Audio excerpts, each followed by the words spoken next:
আমাদের একটা পার্সেল এসছে ফ্লিপকার্ট থেকে। ছিঁড়ে খুঁড়ে বার করছি পুরো।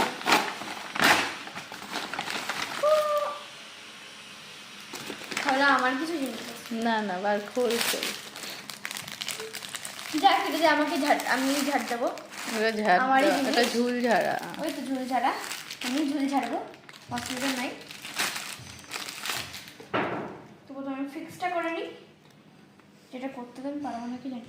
দেখি এটা ধরে কেমন। দাঁড়ান দাঁড়ান, না জিনিসটা দেখবো একবার। জিনিসটা খুবই সুন্দর।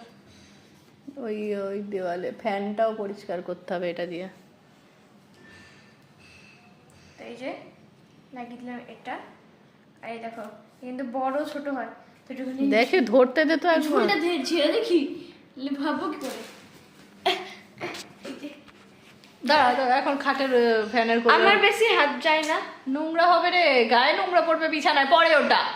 ঠিক আছে চলো এখানে ঝেড়ে দেখি, ঝুল তো নেই, তাও ঝেড়ে দেখি। জিনিসটা সুন্দর তো, হ্যাঁ কিন্তু এটা কি ঘোরানো যায়? আরো বড় হবে।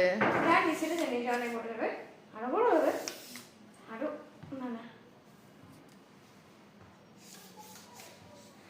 অনেক বড় হবে। তুই নাম দেখি নিচে নাম দেখি ফ্যানের, আর হবে না। ফ্যানের মানে ওটা বলছে না, ফ্যানের ব্লেড গুলোতে লাগা দেখি, নিচের ফ্যানটা, ওই ফ্যানটা পরিষ্কার কর। ওরে ওরে, এটা দিয়ে আমি গরমকালে ফ্যান চালাতে পারবো। আরে পরিষ্কার কর। তো এটাকে কিন্তু ঘোরানো, এই যে এখানে এটা, এই যে আমি ঝুল ঝাড়িয়ে নিচ্ছি, এই দেখো। তা জিনিসটা খুশি হয়েছে তো? সত্যি ভালো, খুব উপকার হলো এটা দিয়ে। কিন্তু আমি এটাকে একটু টাটা করে দাও, টাটা করে দাও।